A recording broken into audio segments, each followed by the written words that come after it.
utilities pricing plans. And the magic number every homeowner wants to know, how long will it take for the system to pay for itself?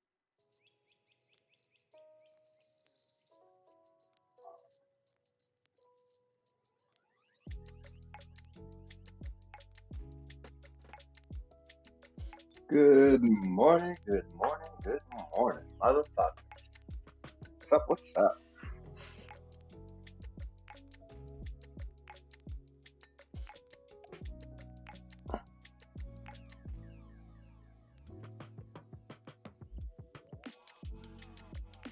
Getting my little pre-dab stretch on. You can't tell. What's going on? Exotic, Matt, Husky, Eric, Black, Seeking, Amber, good, it's good. Little, it's called a cow stretch, excuse me. You usually do this on the couch, so that's why I call it the couch stretch. But you put your back leg up. Typically, this will be up against a wall or a couch. Oh, and then just keep yourself upright and push forward through your hips. And you get all of this shit all in the front of the quad, the hip flexor, the psoas. Oh. And if you really want to get in there deep and get all of this shit, just reach up on this side and push your hip over. Oh, God.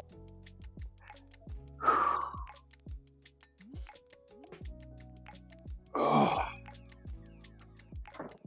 man. Oh, wait. You guys aren't going up too. You guys aren't there. Hold on. Stop it.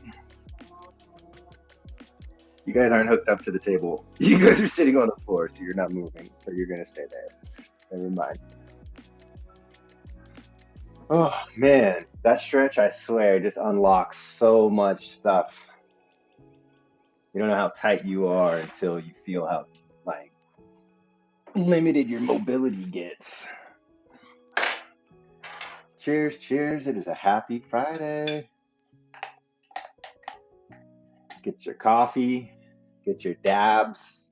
It's going to be a good day. I'm going to go teach you guys a little bit about my chiller tech. Hopefully, it'll help you guys. I think majority of you know about it by now, but if you don't, this will be a good video for you guys to learn about it. Oh, man. I made the coffee good today, and it's still hot.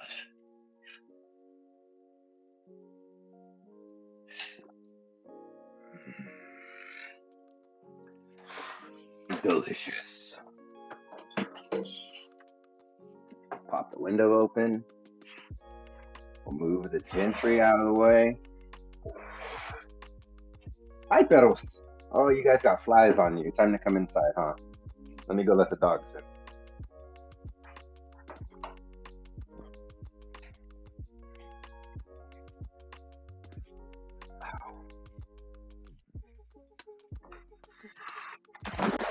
Come on in, homies.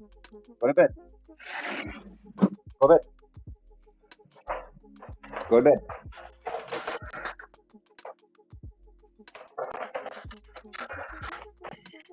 Fly. Fuck you, fly. Try and bite me, I'll kill you. I kill you.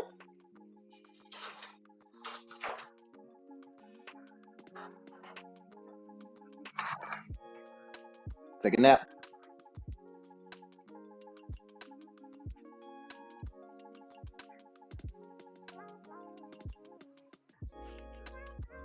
Where's what? Yours? You took it up yesterday. It was in the shower.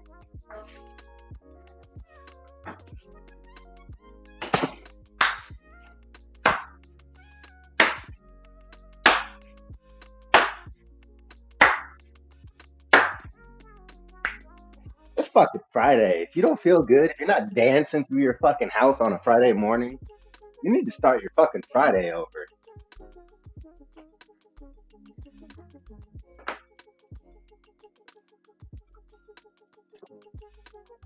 Oh, yes.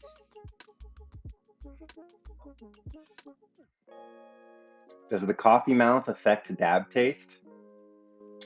Well, coffee is actually a good palate cleanser, believe it or not. And depending on how much extra sugar and cream and other shit you put in there, it can fuck with the taste of your dabs. But for me, I just noticed it helps with maybe like a scratchiness of the first dab of the day, you know? Sheesh.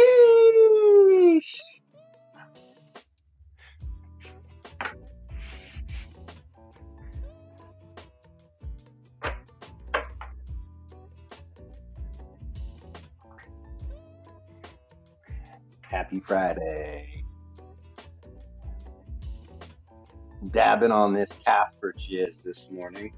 We're going to give it a little whipperoo because I like to see how creamy she gets. Oh, oh, she gonna get wet. Creamy, creamy. Here we go.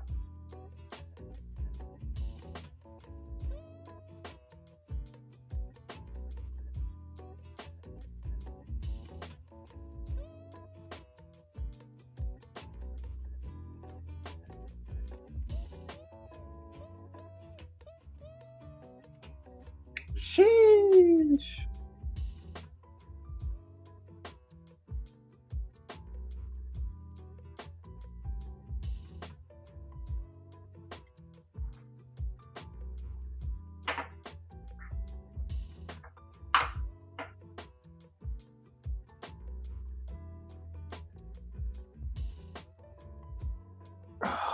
Swear, man, all through here, just so as super inflamed.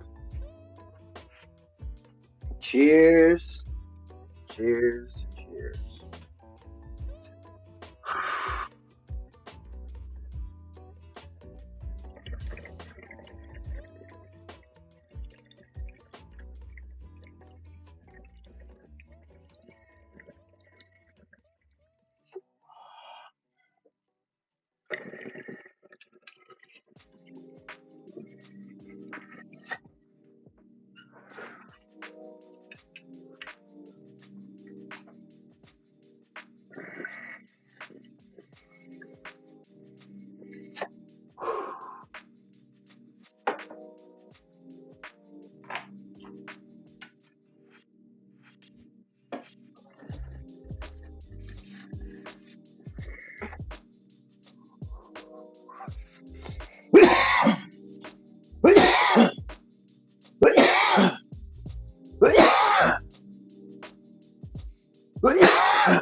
Oh yeah, first dab of the day.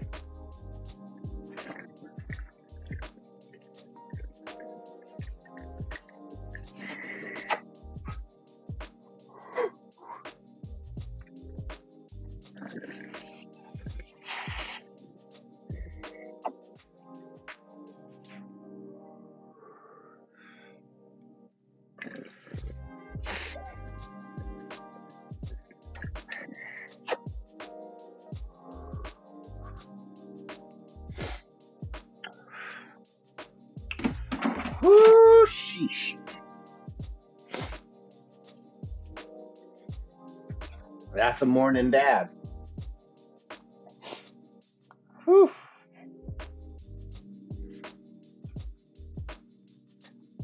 Who likes what, Rick? What?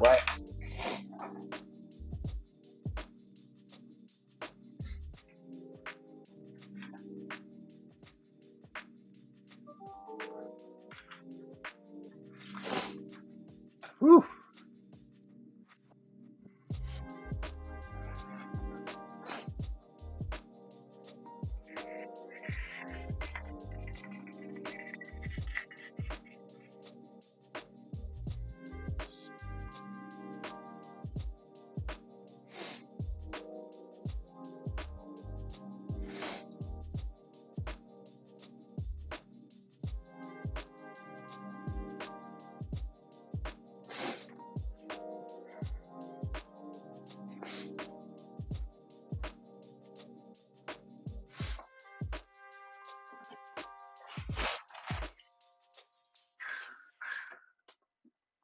I love that trick. It works so well now.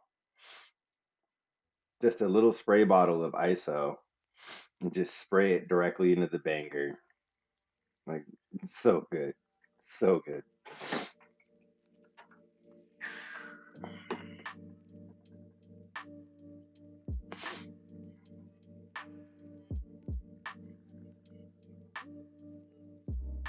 Nice.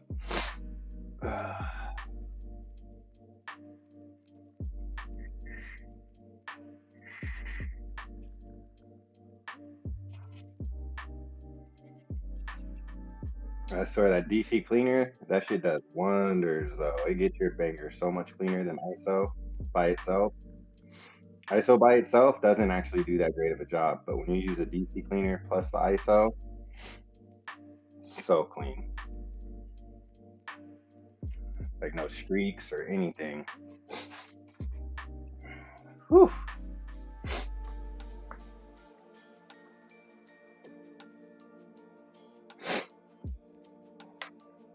That shit got me fucked up.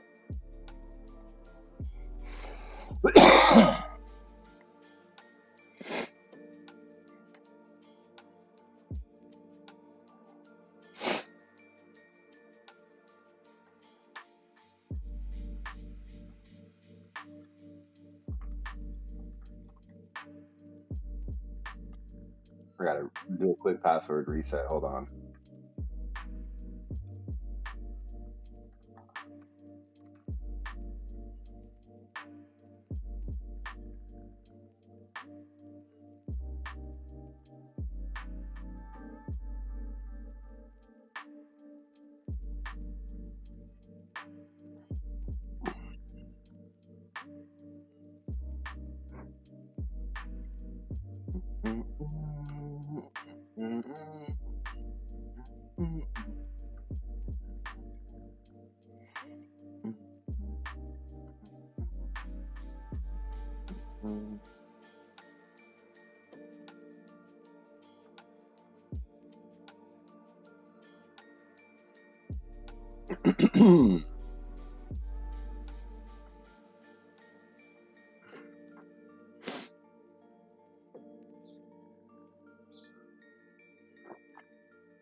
Citric acid. Yep. Yep. So dirty. You know the Botanicare Clearex that we talk about, right? For flushing when you have too much salt buildup and then you need to leach the salt out. That's what's in there. It's citric acid.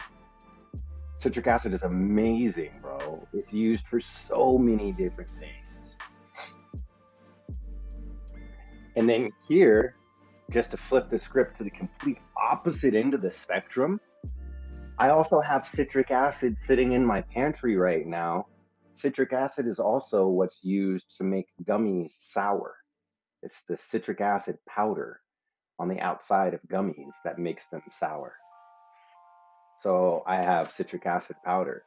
So it's like, it's so diverse. You could use it for so many different things, from cleaning to flushing to fucking eating. It's crazy. What a cool ingredient.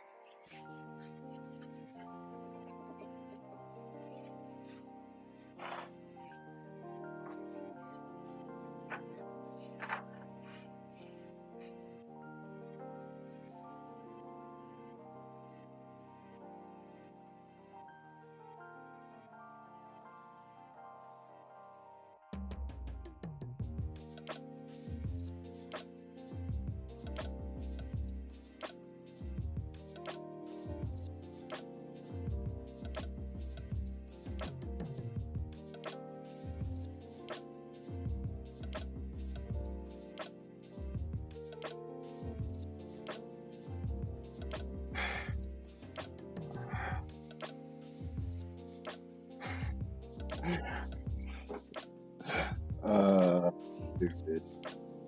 I love my group chat people. They're so funny. Hold on, I gotta reset this fucking account still. I've done it like 3 times for this guy, and he just doesn't go in and finish it. So I just, whatever.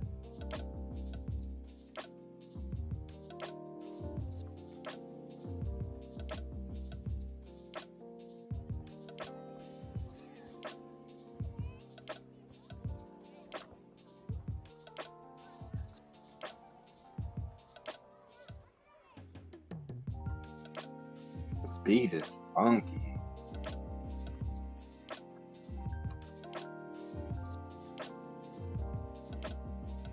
Okay, so first off, I'm gonna take one more dab, and then hopefully you guys will be taking a dab with me. Let me know what you're dabbing on or smoking on, and more importantly, explain to me the type of high that it gave you this morning, today, right now. What type of high did it? How you feel it? Like, explain it. Somebody explain it to me. I want to know. Like, I want to know if, based off of your description, I want to be able to decide if I want to smoke that shit or not. Like, what's the taste like? What's the smell like? What's the exhale like? How you feel it? Did it hit hard? Does it last long enough? Like, I don't know. You guys don't share enough. Share. Sharing is caring.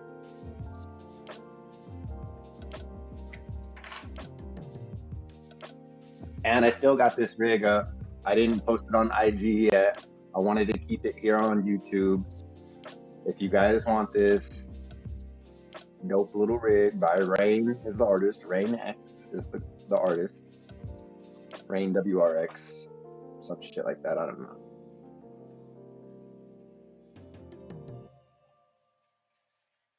Little flavor bomb here. You know what I'm saying? Still up for auction. I've dabbed out of it one time and we're about to make it number 2.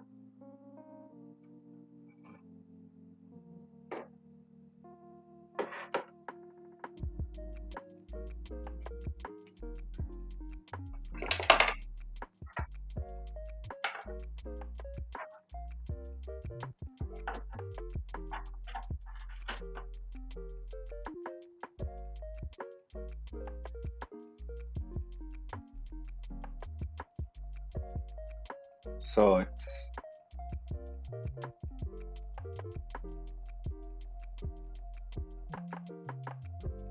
I guess I should type all this out and put it on here.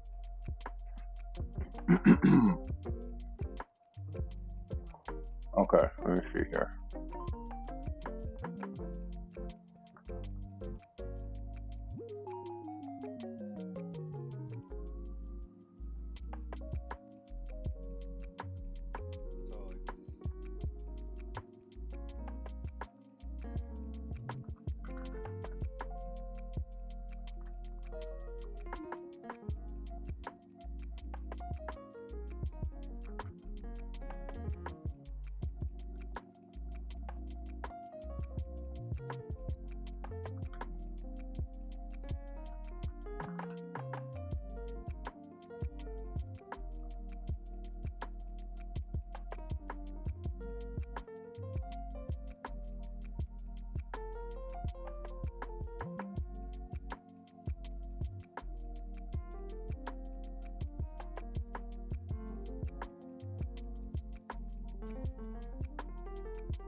All right.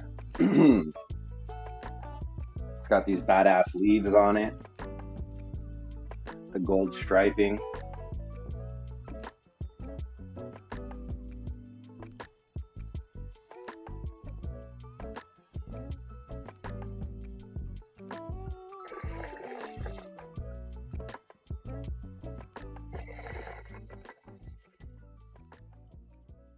chugger.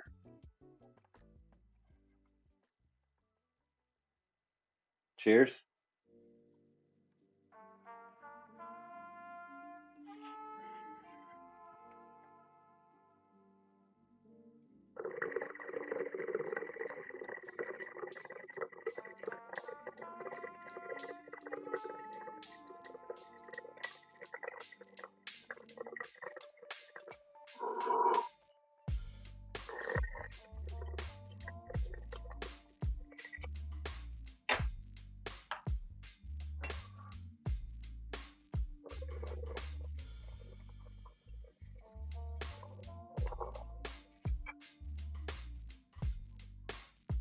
Take me to Flavor Town.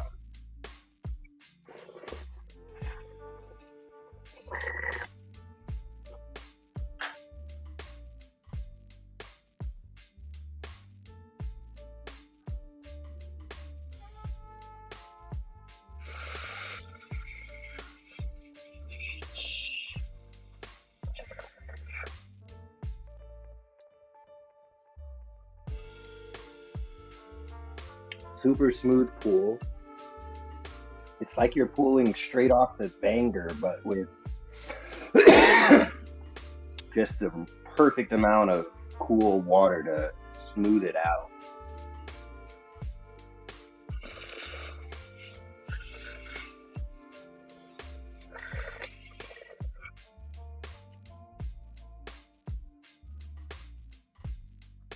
It's like instant. The moment you pull on it, it's there.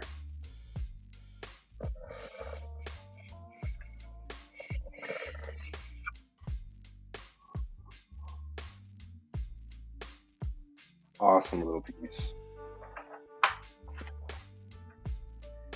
I might have to grab another small piece like this. I haven't ripped too many small pieces like this. And lately I've been using a lot of recyclers, not straight chuggers.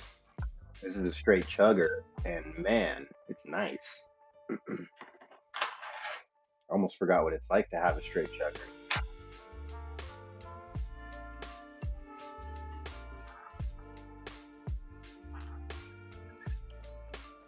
Fine.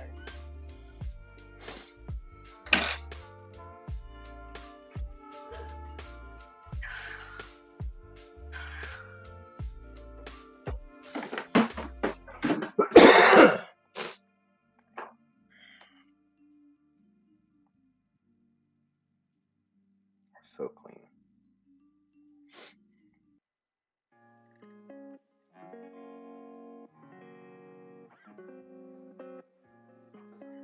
All right, so fucking little chugger, man. This would be a heat. I could imagine taking some like pretty nice sized globs off of a rig like this and using like a torch. I know this is blasphemous to say this, but going in hot on a torched dab and just fucking globbing it on a little guy like this. Not scorching hot, but you know, a little warmer than necessary, just so you can hit the whole dab and just take it straight to the face. Just straight blast off.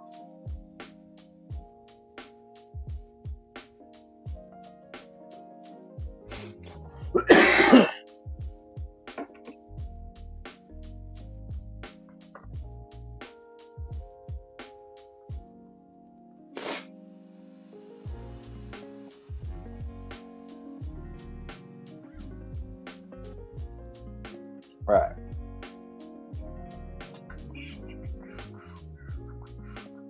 Yeah, exactly. A one longer.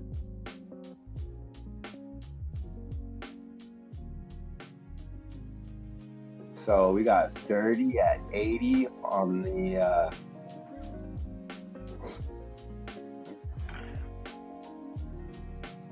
yeah, we're doing the bid right now, Eric. Perfect timing, bro. I'm glad you hopped on here. So we got 30.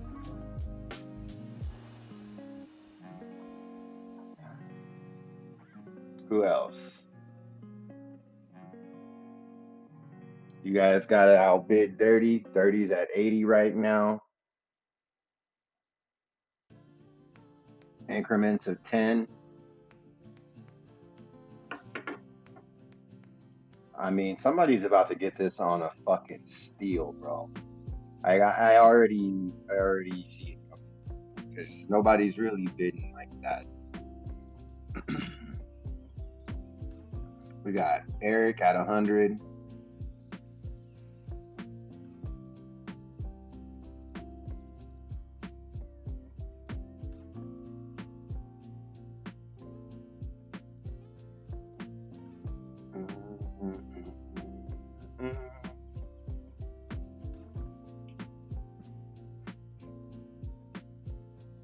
All right, so yeah, you guys go ahead and keep the bidding going, and I'm gonna donate the money. By the way, you guys can actually uh, donate it directly to.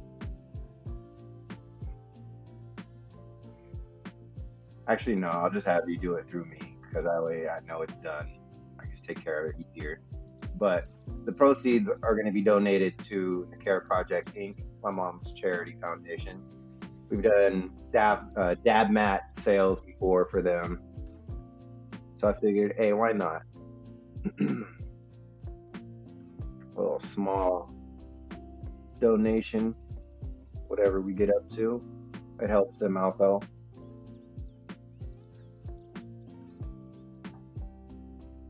We got Matthew, we got Eric at 120, and let me just show you real quick.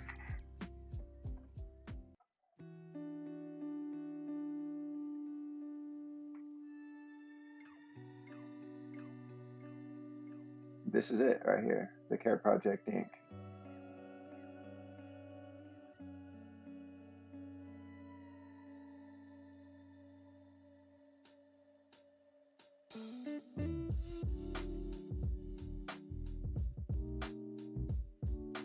Oh yeah, yes, you can just watch the video.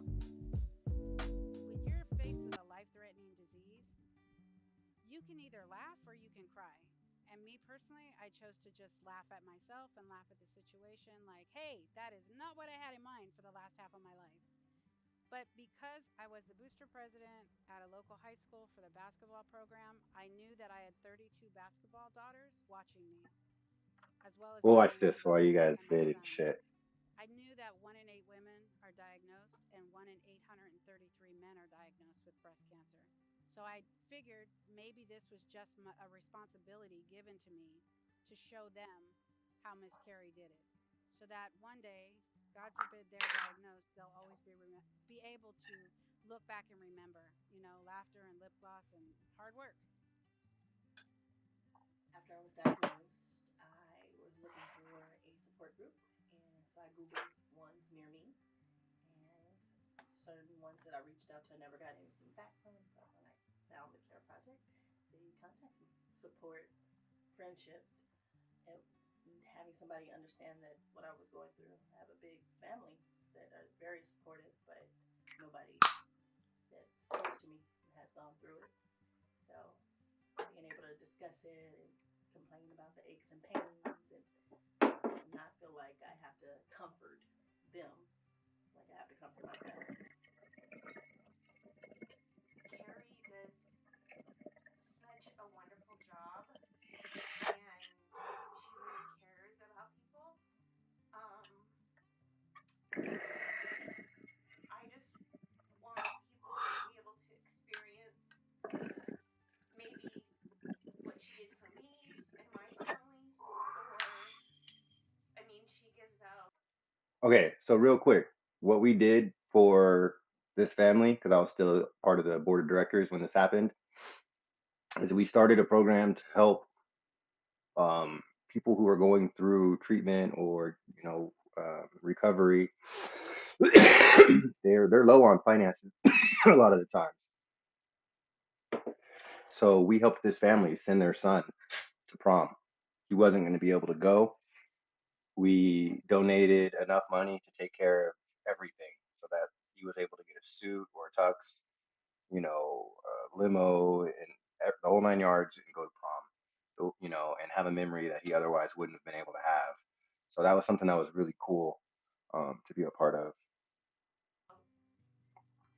Sleeves, and she does all kinds of different projects for the community, and she's just a wonderful person.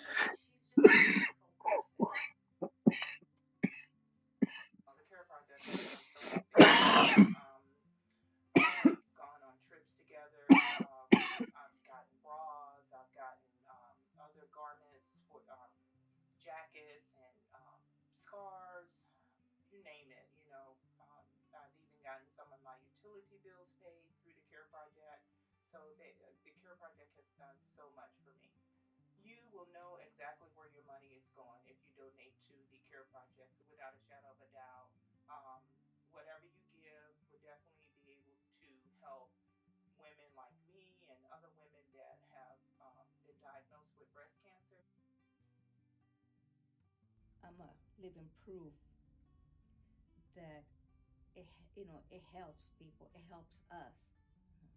Um, I really appreciate it, and please don't stop because we need all the support we can.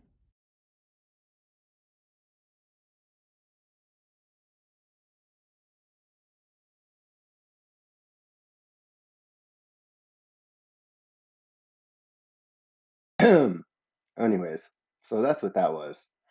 That was my mom's nonprofit. We started that like shit 5, 6 years ago now, and it's just blown up. She's raised so much money and helped so many people now. It's insane, but it's also opened my eyes to the reality of how many people are affected by cancer, not just breast cancer, but all types of cancer. It's fucking insane. And it also opened my eyes to what causes these cancers, what we put in our body, what we consume, right, and our environment are two of the biggest factors that lead to cancer. Unless it's a genetic form of cancer that's hereditary and passed down through genes, the all the other forms of cancer are pretty much caused by making your body toxic and poisoning it through what we're consuming, right? And then the other part is the environment, because the environment, we naturally are just, it's like osmosis with the environment, with our bodies. We breathe it in, we sweat it out, it's just like back and forth. So we're affected by all of that shit. In my mom's case, it's not genetic, it was environmental. And there was a company um, decades ago, a fireworks company, that dumped a lot of their hazardous waste into a body of water near Rialto in California, if you guys know where that's at. And a lot of a lot of my mom's friends that grew up in the same area during that same time ended up getting some form of cancer. Her best friend, breast cancer. I have a whole bunch of friends of hers, all got various forms of cancer. And I mean, back then everybody grew up drinking tap water. You know what I'm saying? You're playing outside, you grab the hose, you drink some fucking water. I mean, shit, I even did it growing up, and I'm not as old as her. So imagine they were doing it even more back then. They didn't have as many fancy filters. Imagine the shit they were putting in the water was just as bad, if not worse, especially with the fireworks being polluted into it. So that opened my eyes to a lot of stuff. Oh man, you can go to a website and get a water report, a detailed water report that shows in depth all of the exact contaminants in your water. I showed it before on here. It's very helpful. You can learn about all the poisons in your tap water.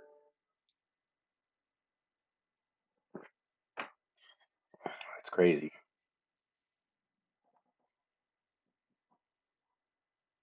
All right.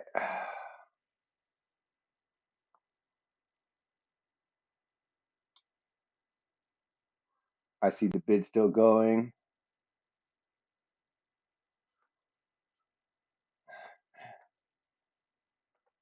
about 140.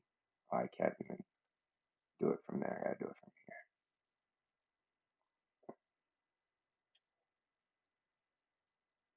Sorry, I wasn't paying attention to the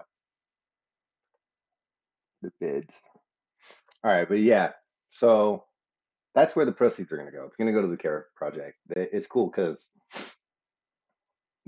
I watched my mom struggle going through all of this firsthand, first and foremost. Okay, stage 3 breast cancer.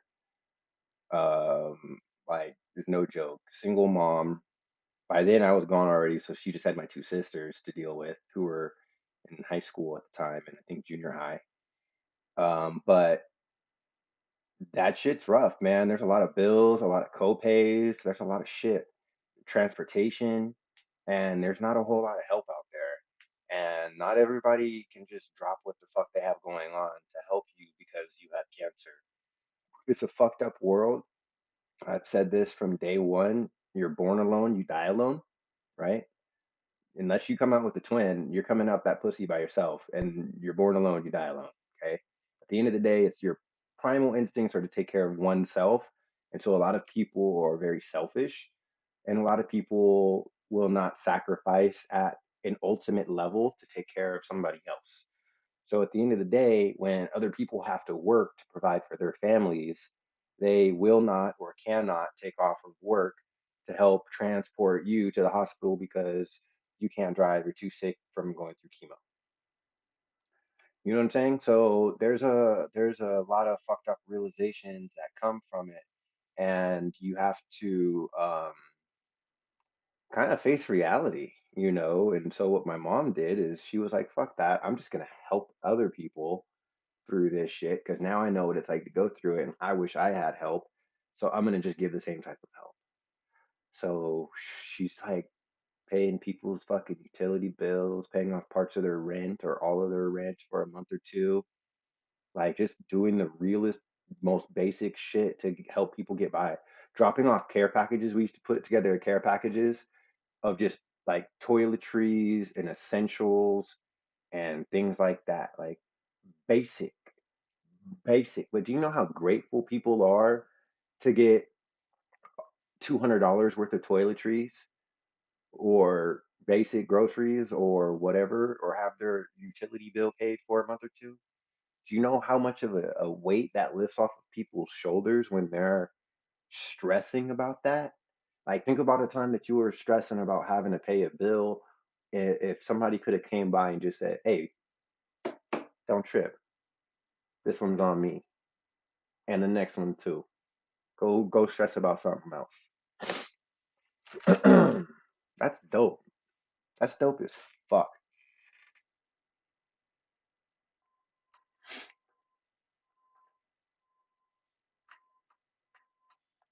It's $10 increments on the bid, and then $20 shipping.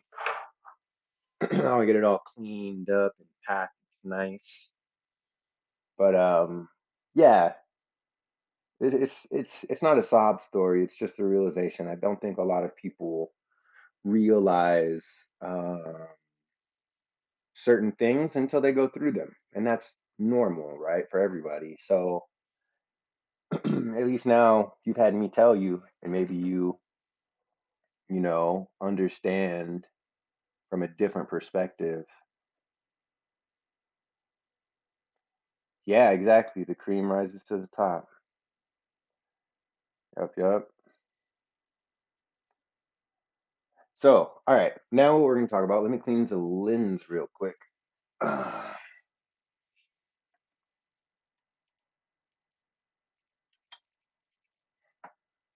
Okay, so my man Rohan is a little behind.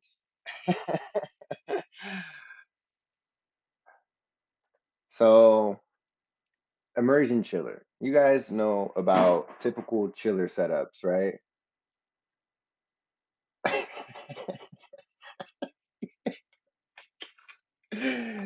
Eric is funny. I think it's just a language barrier, to be honest with you.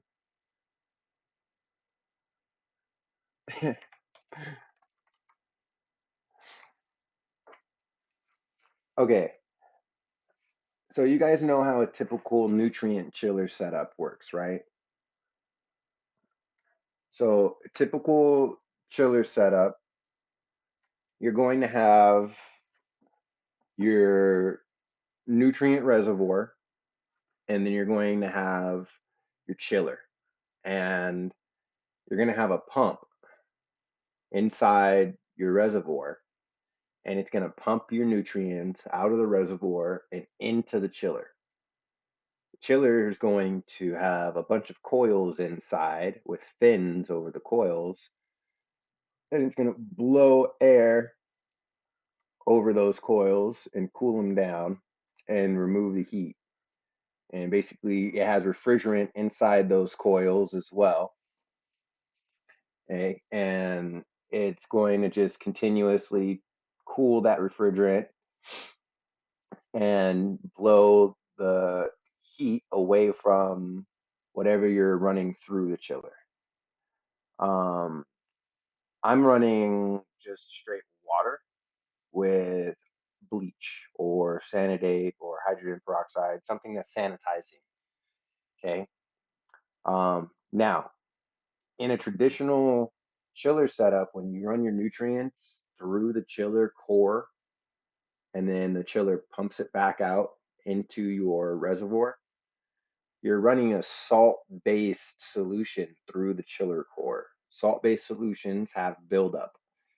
That buildup is going to lead to a lower lifespan, more maintenance required, um, degradation of performance, a lot of issues, right? It can also lead to, if you have buildup inside the core, you can have bacterial buildup, pathogens, disease. You could have your pH getting thrown off as well as your EC by the salt buildup in the core. So instead of running your nutrients directly through the reservoir or through the chiller, what you can do is you can run what's called an immersion style chiller or a cavity chiller. Depending on which industry you work in, they call them different things. It's really popular in the aquaponics. Um, Fish guys like to use the aquarium dudes because it's safer than running your water directly through a chiller, right? Which can fuck with the fish. So what they do is they take a coil. Have you guys seen a brewing coil? Right? I'll show you. Right? I'm going to show you exactly what it is because you guys deserve to know. I'm going to show you where to get it.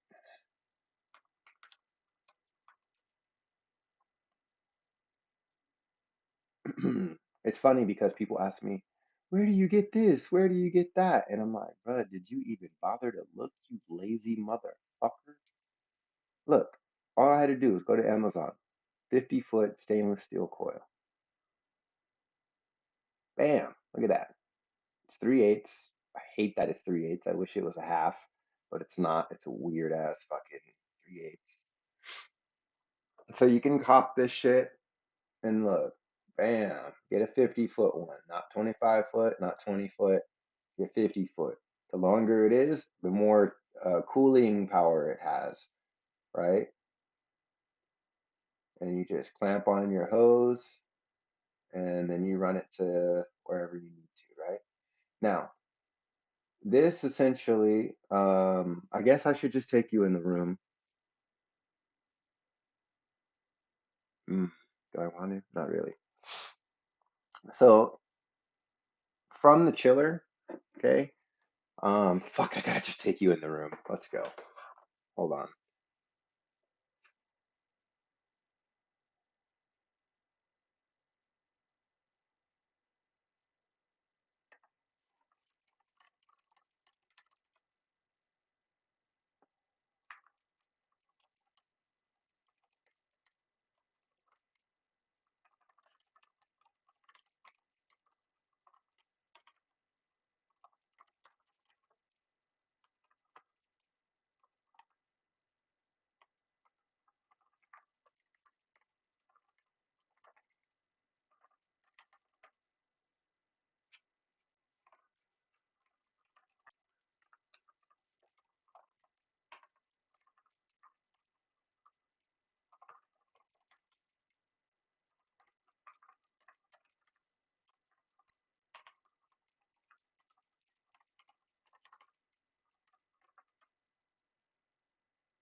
Okay.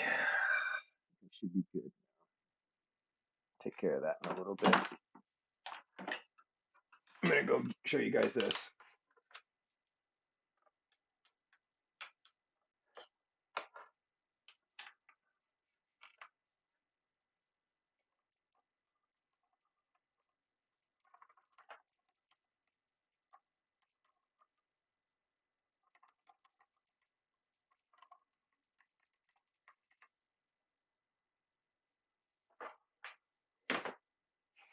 Okay. So yeah, there's this coil. All right. So go copy a coil. And then the other thing that you need is an Aqua Euro USA chiller. These are the best chillers. Okay. You can get them for different sizes right here. The 10th horsepower one is what I have. Okay. Now these are newer than mine. Mine is old. I've had mine since I started growing in 2015. Okay. So mine's 6 years old, and that's pretty fucking old. And the reason that mine has lasted so long and still works absolutely perfect is because I've only ever ran RO water through it. So the 10th horsepower one is actually pretty cheap, 338. You can go up in size and get this quarter horsepower if you live like in a desert area or something like that, or if your room's really hot. This might be a better option for you. I myself might upgrade to this size once I do buy a new chiller, but for now, I'm chilling. So you smaller guys definitely get the 10th. Now, water pump, yes, please, but don't get any of these. I didn't mean to rhyme. Um, don't get any of these shitty pumps. I'm going to show you what pump to get. Okay, I'm showing you the components first, and then I'm going to go out there and I'm going to piece it all together for you. Filter bag, you don't need it. Tubing, don't need it. Especially this stuff, it kinks. Don't get it. Okay, just get the chiller. It'll come with the attachments for the top. Okay, so you got your coils, you got your chiller, and now I'm going to show you what pump to get.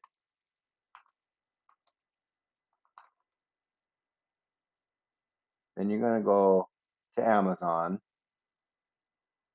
You're going to get ah, ah, ah, ah, ah, ah, right there. Biggity bop, bam. Okay, this is a DC pump.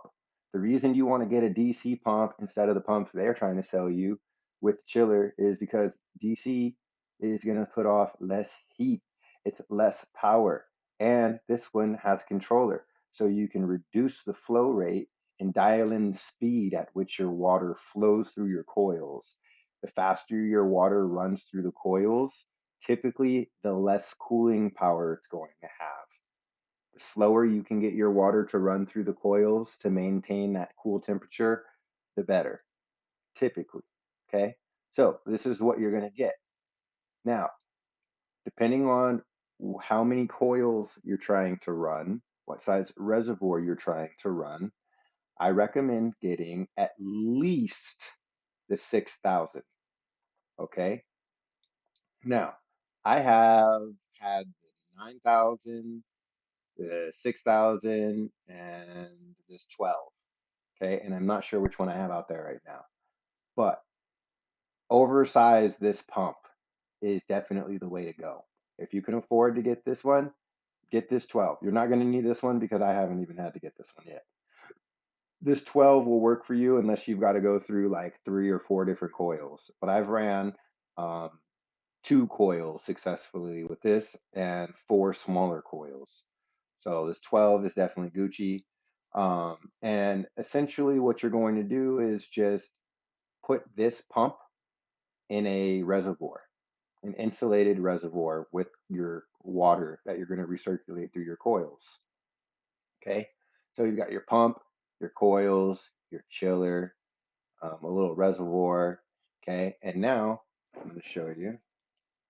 Okay, Wait, I do got paint. Just real basic. Okay.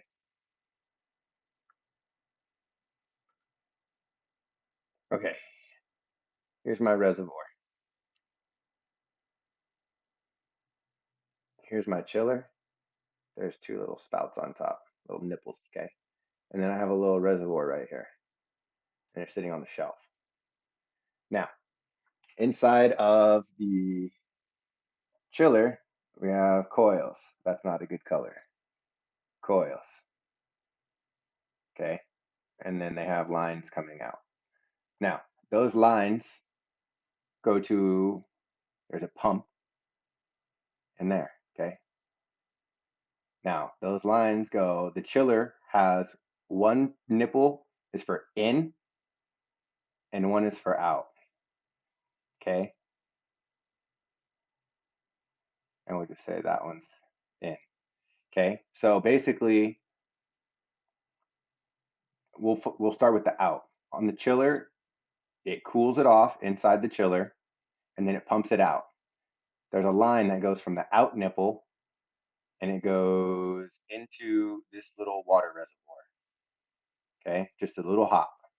It drops into this water reservoir, the water, doop, doop, doop, little drops. This pump in here, sitting submerged in our bleach water, pumps it back out of another little port that's right here, and it goes out and it goes up here into the reservoir, and it goes down into the coil. Now remember, the coil had two prongs on it like this. Now one of them starts off the top of the coil and goes down, and then the other one just goes straight down and meets it at the bottom. You don't want to pump from the bottom up. You want to pump it so that it comes in to this side and then just starts and flows down. It reduces the amount of work, the head work that the pump has to do. Okay. So then the water spirals all the way down in the coil and it comes back up and it comes out of the reservoir and it goes back into the chiller. Okay. These are crisscross. I should have done those opposite so it's cleaner, right? But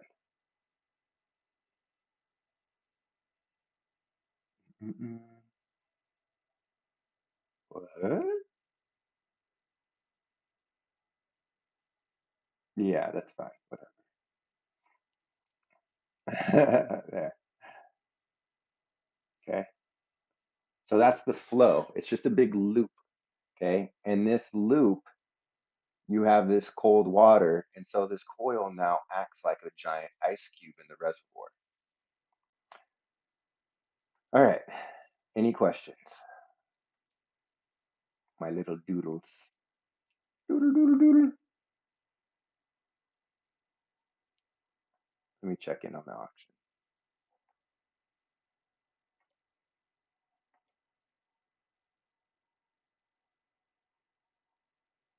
What's up, John in the house? Flexing with the wrench. Been gone so long. So nice of you to show up. You showed up on a perfect day, dude. We're talking about stuff that you love to do and talk about. Your coil dips into the mid 50s. Yeah, they definitely make the coils in different shapes. I have the my mentor that first got me into the coils. He sent me a couple of custom bent ones that he had made in Washington, and they were made for my Botanicare reservoirs. I gifted a couple of them to Lost Leaf, and that's how Lost Leaf started with his immersion chillers and his cloners before he stopped using his aero cloners. So I don't know where they went, but it was a pleasure to gift those on, and I wasn't using them anymore. Yeah, the quarter horsepower. Yeah, I think that's the one I'm going to go to once I upgrade. But this 10th horsepower one is just still working so well.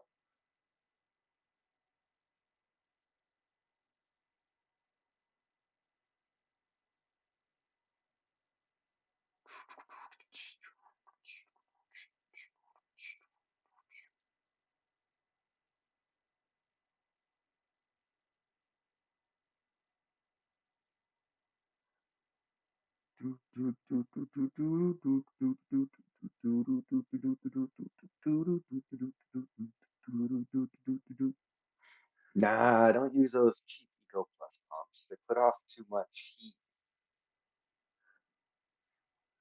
And 5 gallon bucket can work. However, I found that 5 gallon buckets are just not enough. My initial design, I used a 5 gallon bucket with, I bet you guys didn't even know they had these, a 5 gallon bucket styrofoam insert. Okay. And then I would fill the styrofoam with water, and I had a pump in there, and it just was not enough water. Um, I find the more water you have, the better. So I ended up using larger vessels that could hold more. Because when you use a 5 gallon bucket, you can't really use 5 gallons of water. But you can, because some of it goes into the coil system, but it's hard to maximize the efficiency of the system with a small vessel. It's better to use a larger reservoir to keep the water more stable. Just something that I found. Your Halia 250 has a titanium heat exchanger. I don't know what a Halia 250 is. What's that?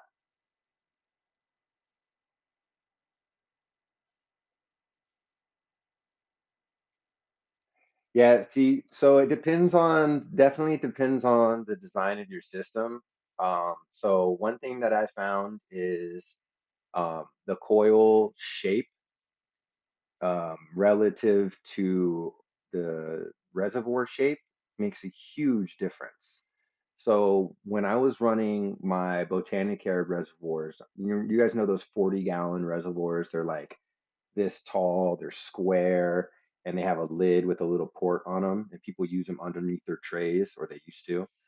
Um, I had two of those and a 50-gallon rain barrel, and I had a one coil in the 50-gallon rain barrel, and then I had two custom coils in each of the Botanicares that was just simply a big letter M. And it was able to, my 10th horsepower chiller was able to keep all three of those reservoirs chilled down to between 56 to 60 consistently. And that was with two HPS air cooled hoods in the room and a couple of like shitty LEDs. But it just totally depends on, the how your layout is. The way that those coils were designed, it was such a big M that it literally sat on the whole bottom of the reservoir. And since it wasn't a huge, tall reservoir, it was more spread out. The coil was able to touch more water, I guess, if that makes sense. I don't know how if I'm explaining it correctly, but yeah, it just worked way better. Same thing as if you were to take one of those coils and leave it compressed and just float it down to the bottom of the reservoir and let it sit there, it's not going to cool the entire reservoir very well. It's going to cool the bottom very well. And then you're going to have to hope that the water recirculates over time, but it's going to heat or cool unevenly. Now, if you take that same coil and you stretch it out to extend most of the length of the reservoir, it's going to help cool it more evenly and therefore more efficiently. It's going to keep it cooler better. So, um, oh, Haley is also a USA brand chiller. Okay, cool. For sure.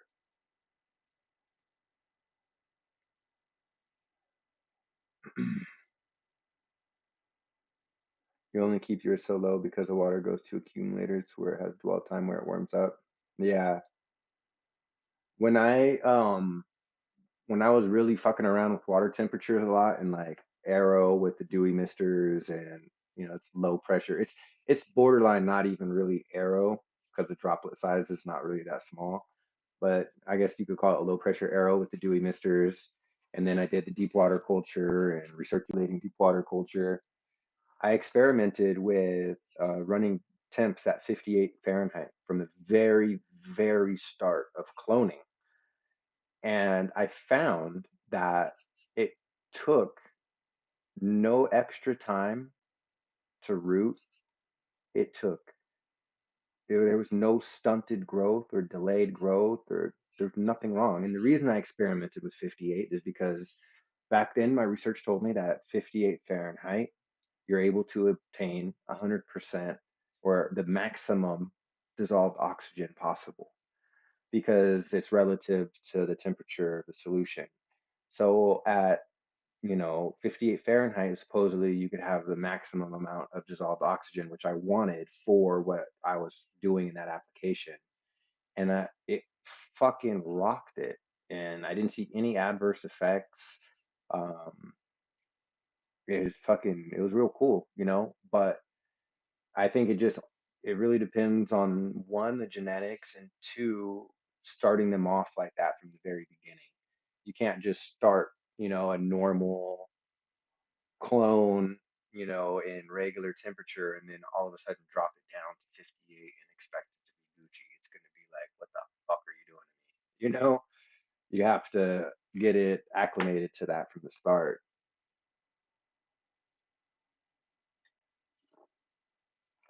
Beverage coolers, yep.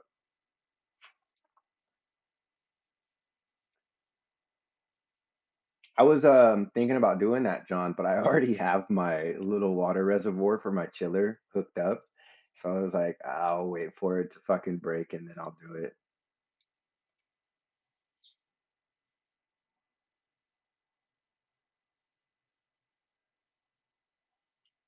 Yeah. You have a lot of heat in your room too, though, John. You have to think about that because um, you have what, four or five HIDs in there and a lot of electronics. I don't know how much heat your electronics put off. But yeah, I imagine once you switch to all LEDs and you have less heat in the room, you're gonna see some more temp control on those reservoirs. Also, what pumps are you using to move your water through your reservoirs? I don't know if you were here for that part, but I use a DC pump with controllable speed since the DC puts off less heat in the water. So that might be something that could help too. I just try to do everything I can to combat adding to the problem I'm trying to solve. And I know it means spending a little extra money, but you save that money in the long run off of not having to run your equipment as long.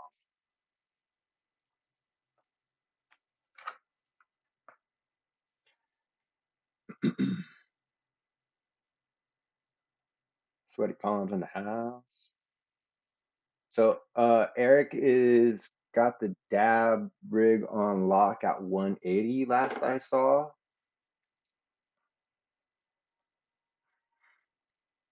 Did I miss? I'll call the auction over before I kill the stream. So I'll let you guys keep going until we get to the end.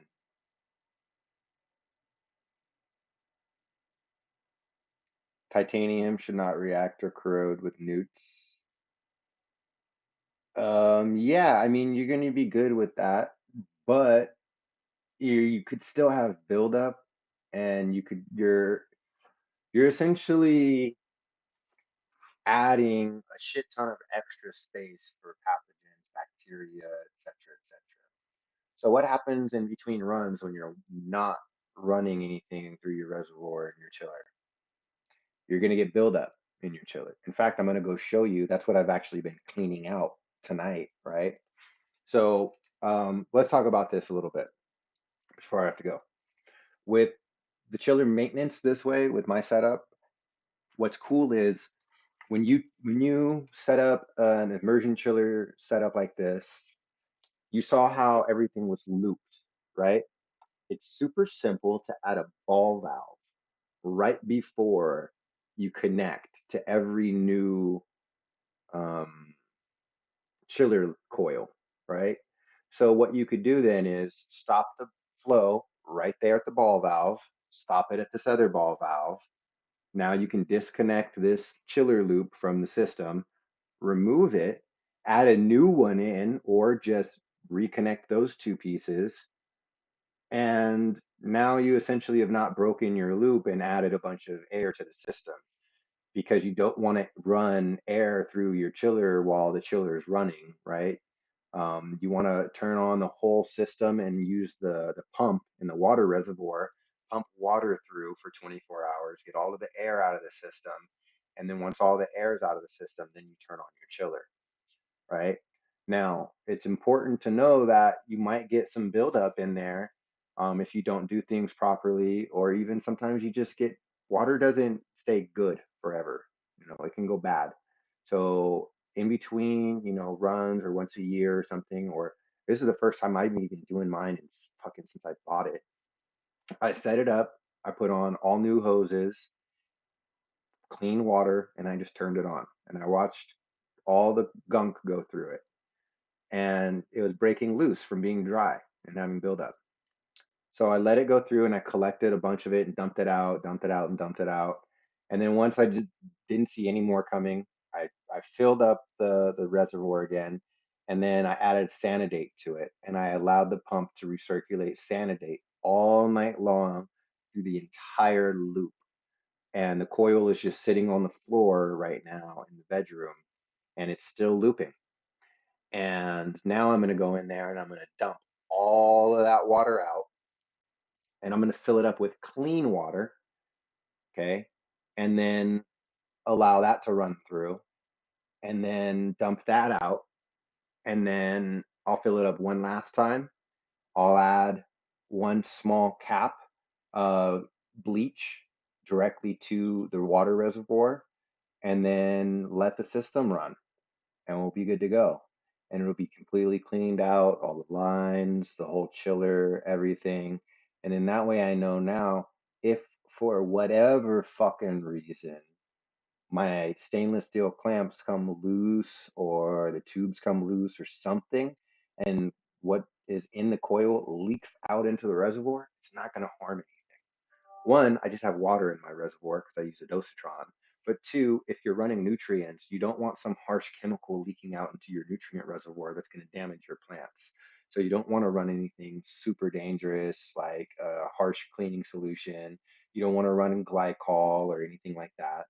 You want to make sure it's going to be safe to give to your plants. Just in worst case scenario, I know people are like, well, it can't happen. Look, if your chiller coil is not connected to your tubes on the outside of the reservoir, if that connection where the coils clamp onto the tube is inside your reservoir, treat it as if you could potentially have the worst case scenario and have a leak in your reservoir. And in that event, I don't want glycol in my reservoir. I don't want a shit ton of alcohol to keep it really cold. I don't want like no weirdo shit. Just water and a capsule of bleach. That's it. Simple.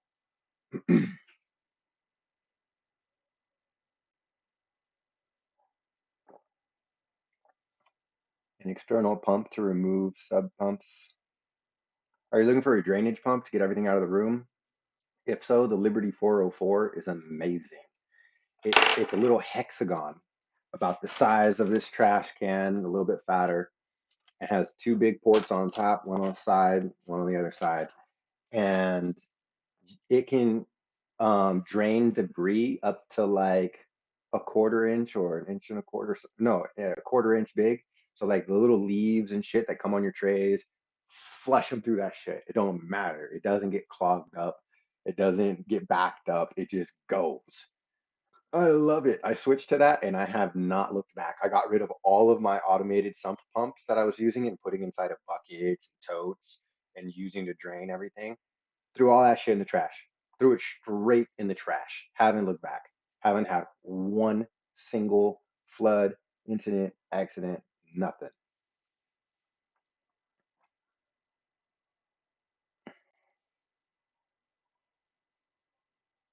Also, reverse the flow by putting the pump on the opposite chiller line to get more cleaning after 24 hours of one-way flow. That's a good idea, Husky. I didn't think about that. Maybe I'll go and do that before I. Nah, there ain't shit coming out of there. Man, now you got me thinking. Bro, why'd you have to tell me that? Now I gotta do it again. The pump is do do do do do do do do do do do do do do do right there.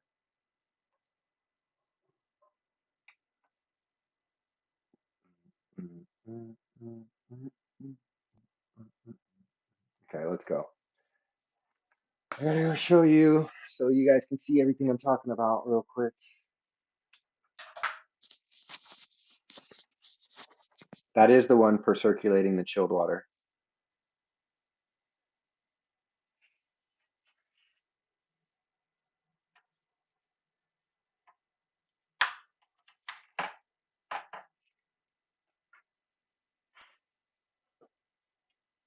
Oh yeah, you have to get rid of the cleaning solution for sure.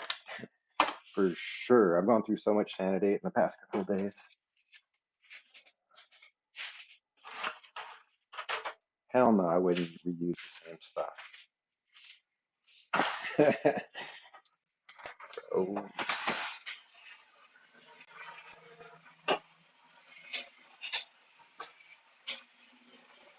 clickety clackety, motherfucker.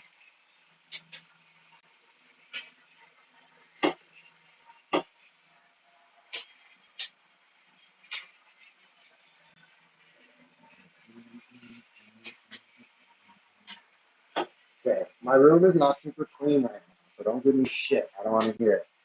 But here's the chiller setup that I'm still working on. I need to get a hose plant there, but it's fine for now.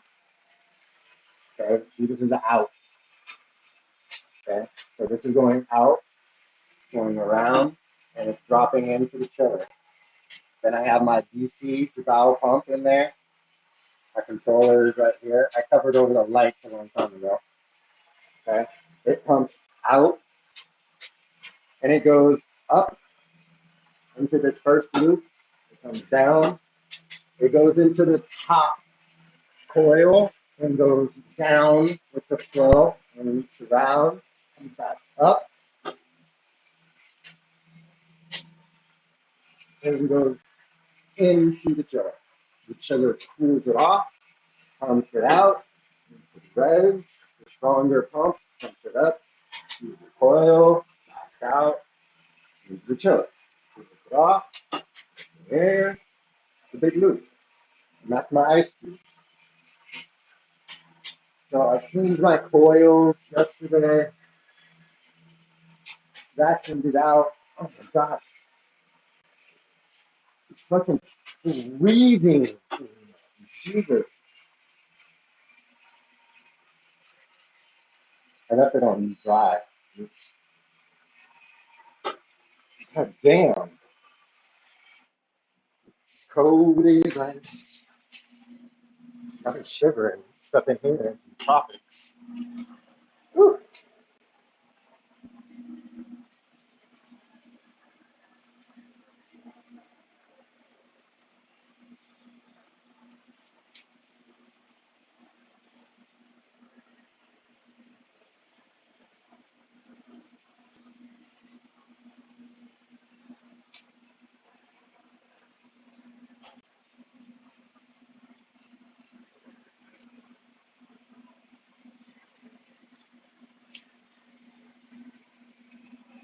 Oh, yeah, baby.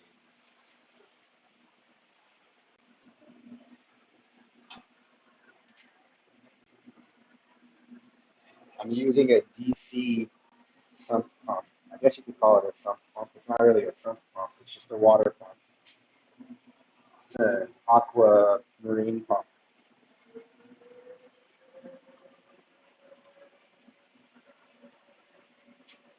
Yeah, you can, bro. You can do it. Yeah, you can, because I had a wing. Look how low my trays are. I know you can do it. Look, I'm going to show you. I'll go over there and show you. I don't know. Maybe your bitches are like way, way lower than mine. But, I can do it. I can do it. I can do it. I can do it. See? Now, this one's ghetto rig right now. It's supposed to be going into that line in the back on the wall, but it's ghetto rig right now. She's going straight in there. I don't know. Maybe you can do it. You can come in on the side entry over there or on the top.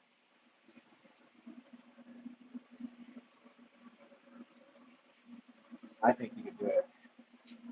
You can do it. You can do it. Oh God! Since we're back here, I'm gonna take you for a ride. Look at these fucking big 27ers.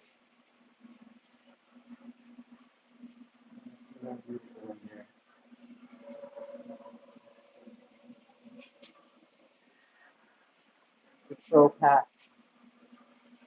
It's so packed.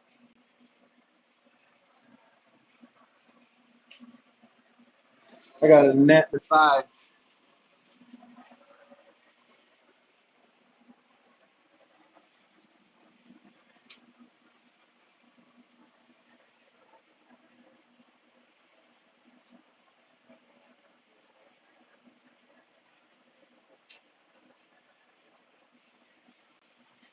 I'm still dialing in the way that I want to run my cubes, but I actually prefer less work and not having to transplant onto cubes, or onto slabs rather. If I can get away with running cubes the whole run, I will. But it just depends on how intense my dry back's been overnight. If I need more medium, then I add it. I have a bunch of slabs and other sized cubes. I have all types of stuff.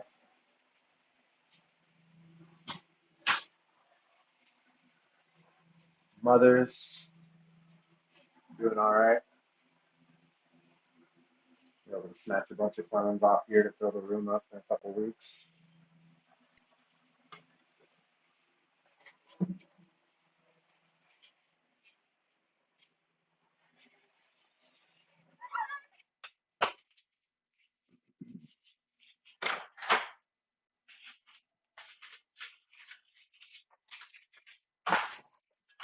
What's wrong? You look cranky, Spanky. Yeah, I'll turn it on right now.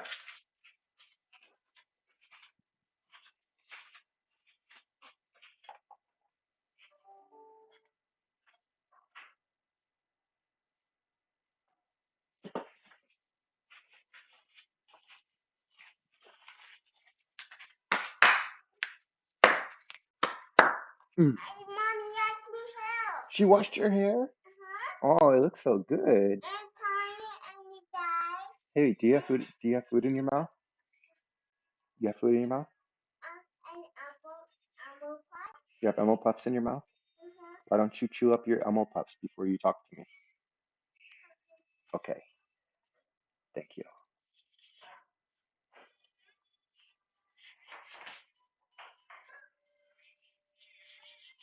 Thanks for giving him a bath. They look cute.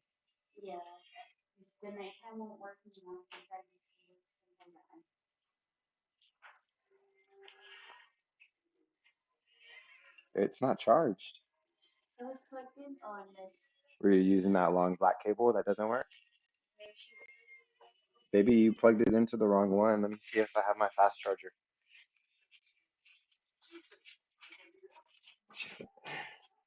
Poor baby. She plugged it into the cable that wasn't plugged in up there. Shit.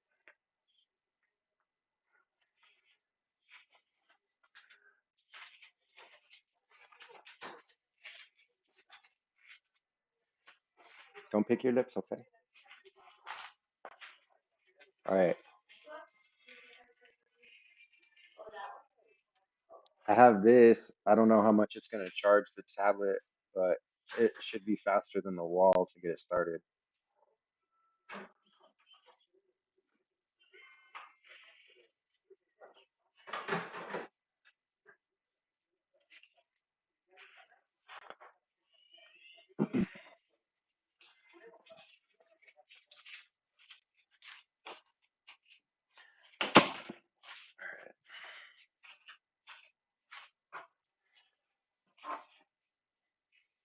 So, sorry, I got away from the chat here. Dang, 4 inches off the floor. Why don't you make your own?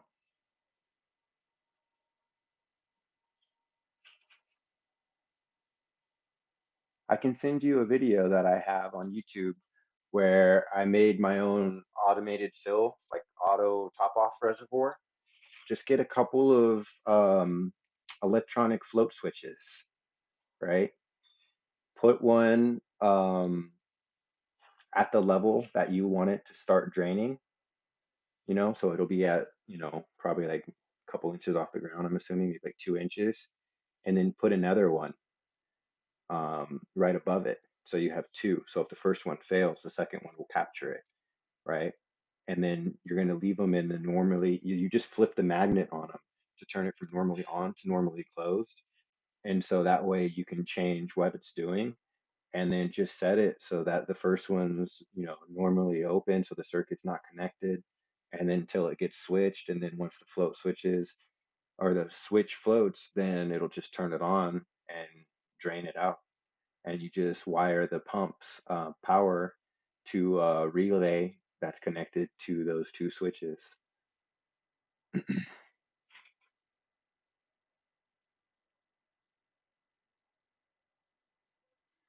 So, um,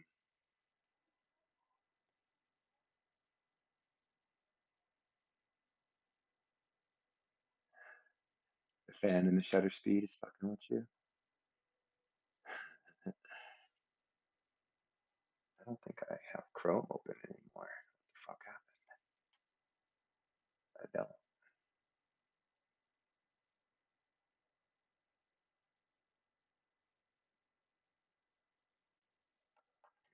Can't chat with you guys. All right, there we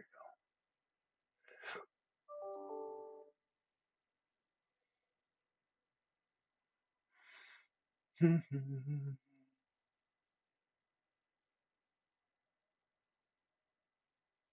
Do I always still generatively in flower? I switch back after the buds have been pretty much formed and the plants are just growing. You don't need to stack generatively anymore. They don't need that high EC anymore. They're just growing. They're just gonna do their thing. Put you guys back. Don't like this spot for you.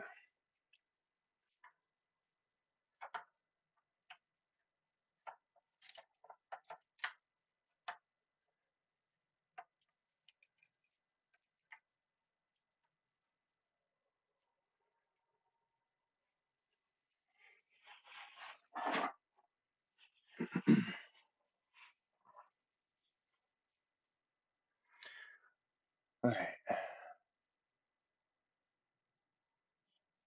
think I dirtied the camera. Oh well. So I think Eric won that vid at 180. Going once. Going twice. What's up, Brad? And Zahizzy?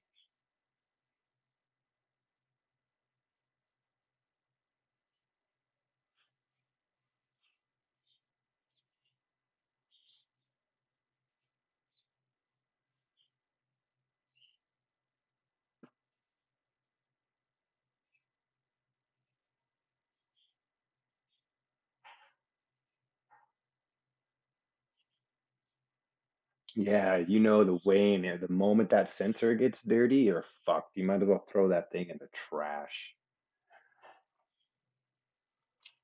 I used my Waynes as long as I could, but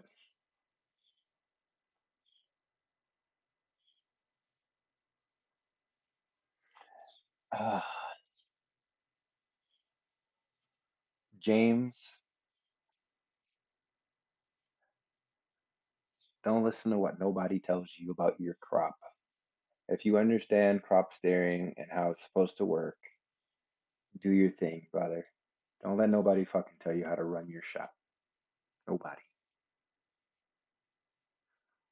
If they're telling you a time of a when to cut off your feeds, they just, in my opinion, don't know what they're talking about because it's not based off of a time, it's based off of your drybacks.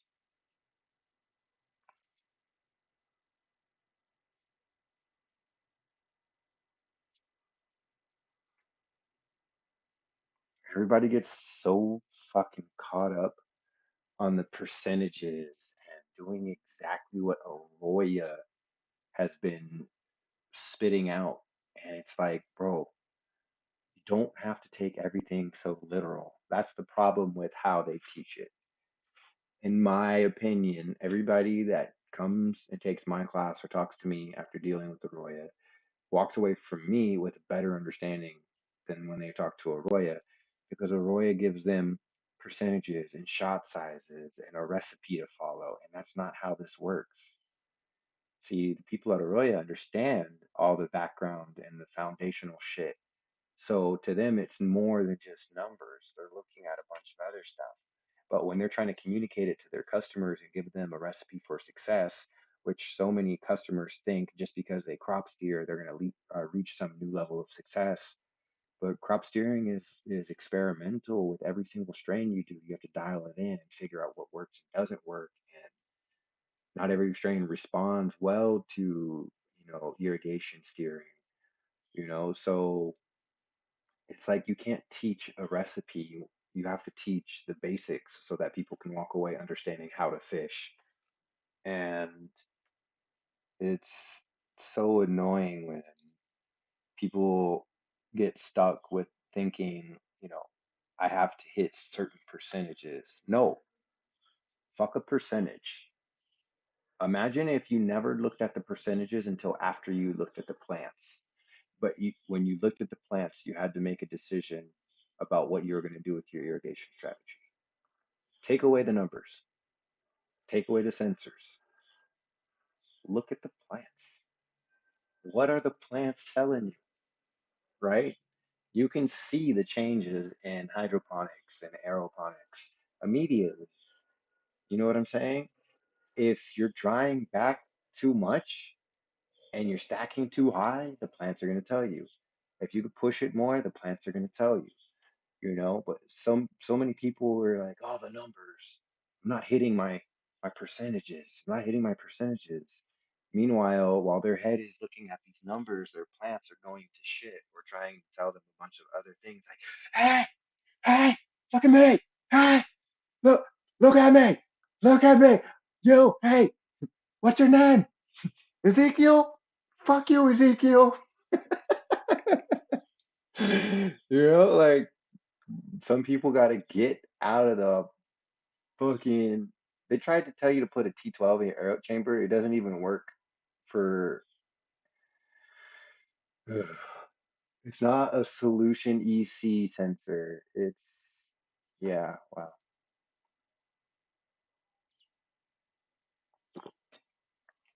They reinstated my IG account. What, my hash account? Yeah. I don't know if they gave me back my other ones though. Let me see. Nope, not that one. Let me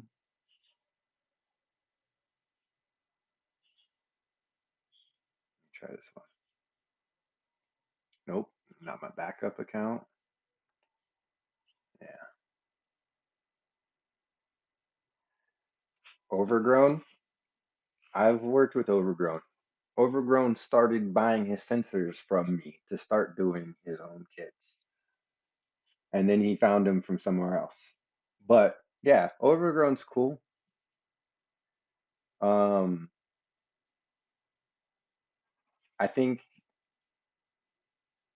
just like all of us, he's at one point in his journey and I'm at another. Um, I like him. He's a good dude. He teaches people a lot of shit and he's smart as fuck. I think he pushes his plants a little too hard, but that's just me. I haven't smoked his stuff. I've only seen it visually. Visually, it looks like he pushes them a little hard. 12 EC in the block is normal all day long. All day long. Like, let me see, where are we at right now?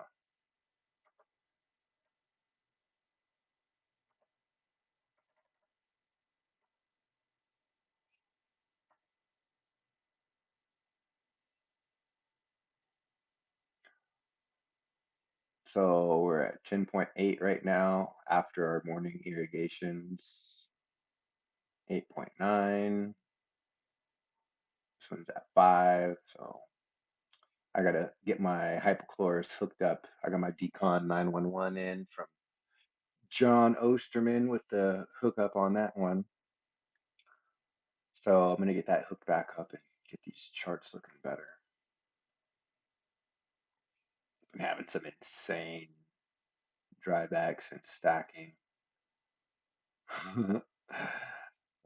Once it gets below like 15%, 20%, the EC is not very reliable, but it definitely is spiking. 4 a.m., 7 a.m. That's a better spike. I like that there. Later. That's a later spike. That's better as well.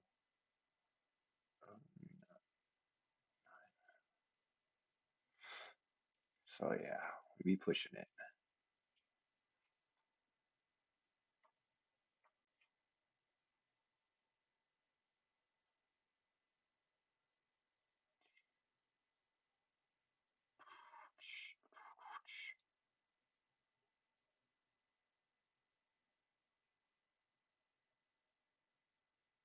Clones not being true to what the mother was? You mean somebody lied to you when they sold you clones?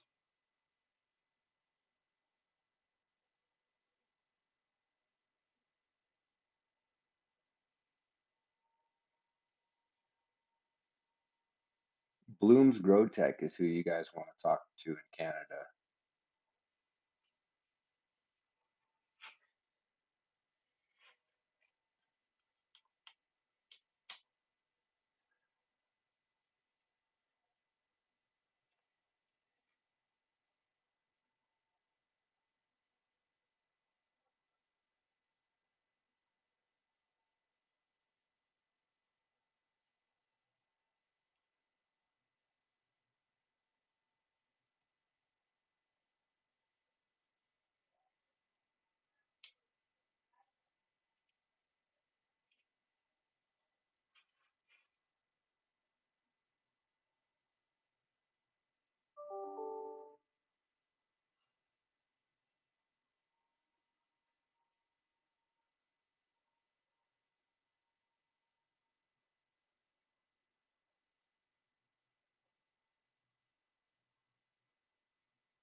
Sorry. You want to see the result in this crop before you commit to buying lights again?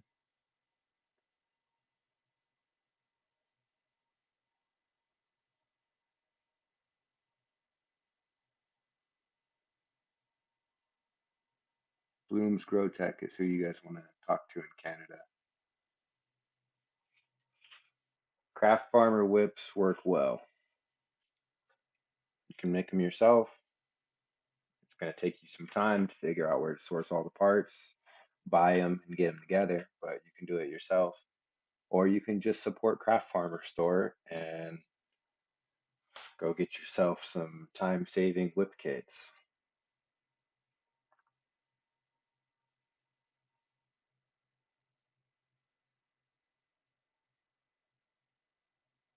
Sounds like you have a disease or a pathogen on those plants.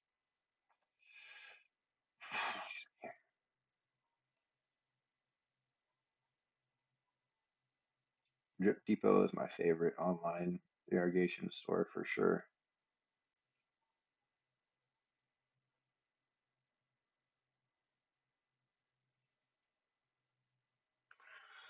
Alright, I gotta fucking go knock some shit out here.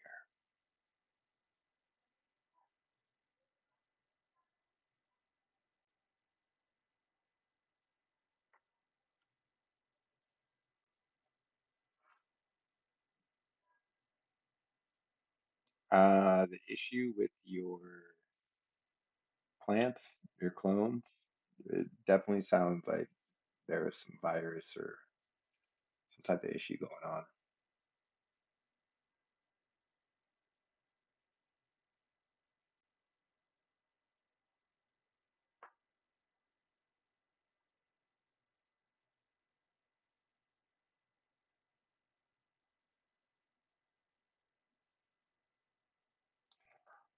Yeah, I mean,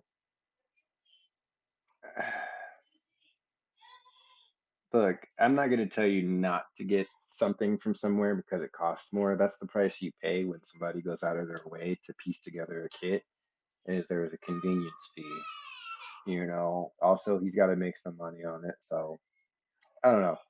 If you want convenience of not having to source it, then just buy it from him, because at the end of the day, yeah, you could save yourself maybe like $200, but is $200 worth it to you, or is your time worth it? That's only up to you to decide.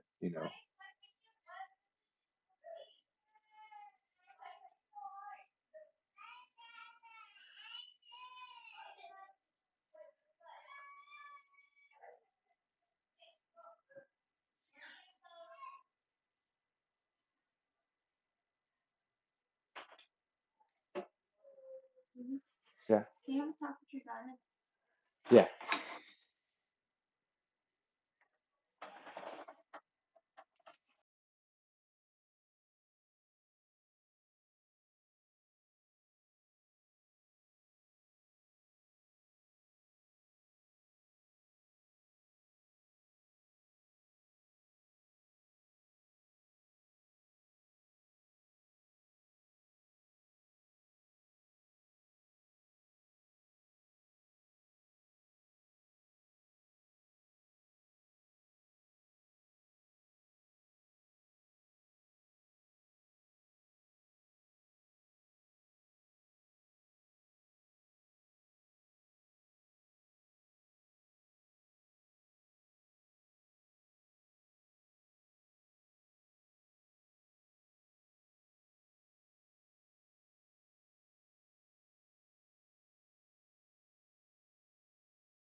All right.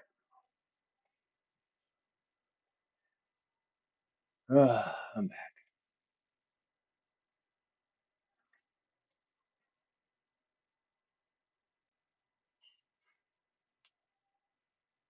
Yeah, I mean, look, I made my own, and I could show you how easy it is. In my opinion, you can do it yourself and save yourself some money, like I said. But again, I said value your time accordingly. For me, I needed two whip kits, and I was like, I'm just gonna make them myself because I had majority of the stuff to do it. Okay, if you already have been, DIYing majority of your setup, you have probably majority of stuff you need already.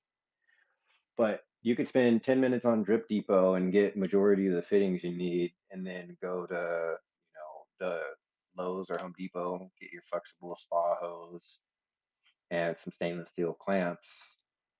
Drip Depot, you can get your filter, your amiote filter, your um,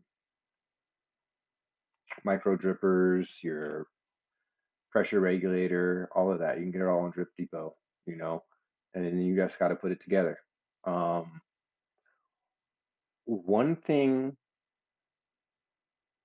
I will say is, if you're going to buy whip kits from Craft Farmer's store, make sure that you are beveling your pipes before you glue them, because I don't think that they come beveled. And if you don't do that, what happens when you push the fittings together, the PVC fittings together, is those sharp edges on the PVC that's not beveled can scrape the glue away from that specific spot and cause a leak. So you bevel the edges of the PVC and you twist it as you push it in, and that spreads the glue and make sure it doesn't scrape it, and you get a nice tight seal. So I don't think his come beveled, so you want to just make sure you do that. Okay.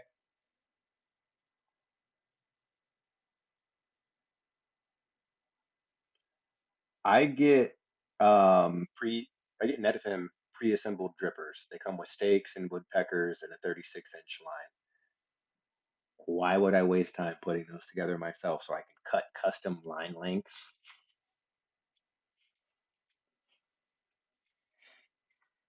Nope.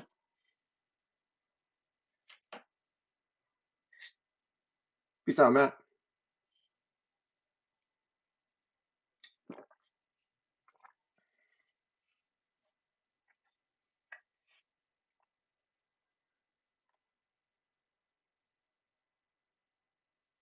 Yep. Vinegar. Yep. And I use a disc filter pre pre pump. Even though it's just water going in, I use a pre pump pre filter.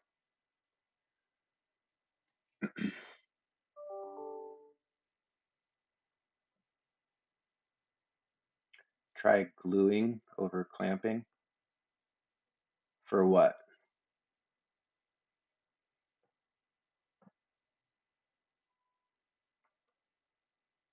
For the whips? I don't like the gluing. You know why?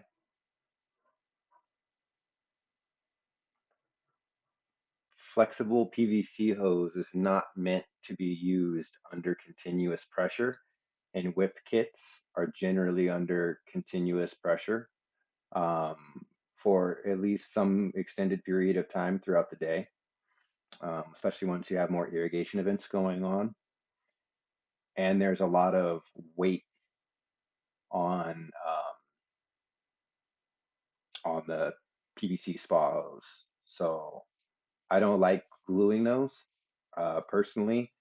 I enjoy clamping those, and I don't use those cheap black elbows either. Use the ones from Drip Depot, the threaded nipples.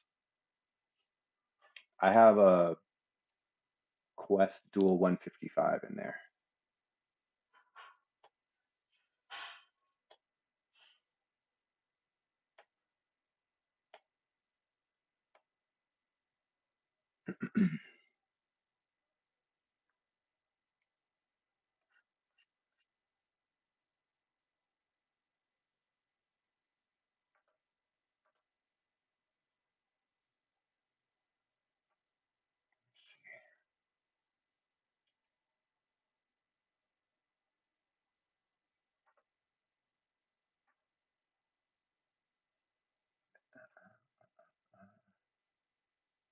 Okay,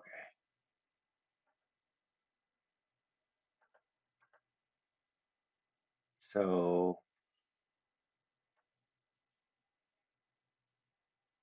Vinegar, 3/4 inch, threaded pressure regulator, 40 psi, barbed tubing. This is a female pipe thread elbow, 3/4 inch. And then I also have a straight one as well. And then you're going to use that in conjunction with, hold on, I gotta get out of there so I can go to the next one. Now, depending on your setup, you could also use male threaded tube adapters. And then the other set of stuff you're going to need is this right here. I use 1/2 inch female pipe thread ball valves. And here's a low flow flush valve for the end. Here's how the whole system gets started off. This threads into the start of the ball valve, starts the loop. If you want to do a loop, you could do a straight line too. They both work equally well, in my opinion, depending on how long your trays are.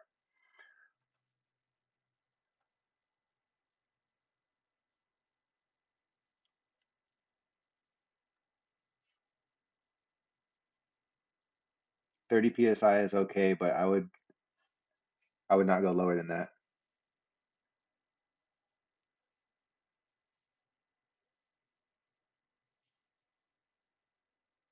I don't like gluing them into a union, John.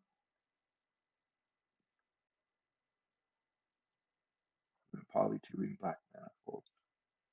Yeah, no. Uh-uh.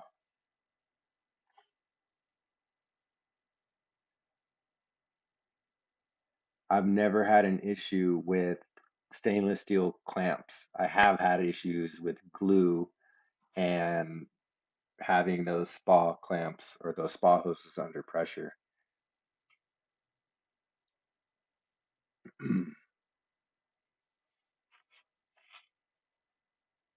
A lot of people I know have had blowouts with that. It's just something to be cautious with.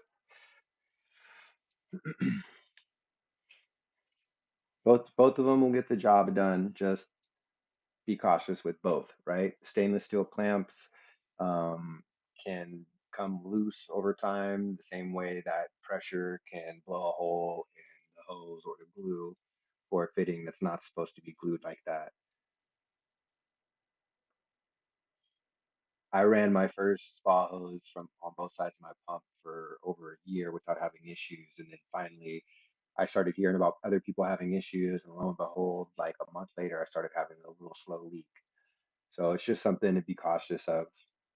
With a stainless steel clamp, you can just tighten the clamp. With glue, you are fucked. You got to pull it out and re-glue it, you know, or you got to swap out the whole line. I like just being able to go ahead and undo the clamp, pull the hose off. I could replace the hose without having to replace the union and glue anything else, stuff like that. Hell yeah, John. I appreciate you coming to hang out, dude. Go get to work. We can't be friends anymore because you like glue and I like clamps. We're not friends. Got to be mortal enemies.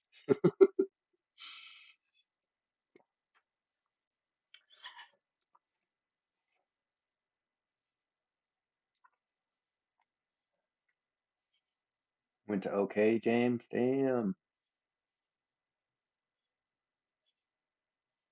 that's crazy. Yeah, OK's wild right now.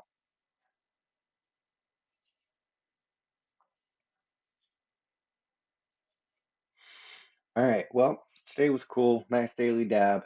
I'm gonna get going. We've been live for almost 2 hours. We talked about a lot of stuff. I hope you guys enjoyed today's little lesson. It was supposed to be just mostly about chiller loops and immersion chiller and how I run mine, maintenance it, etc. So hopefully there were some golden nuggets of information in there for you. You can reference it later. I'll keep this video up, and I'll catch you guys on the next one. Peace.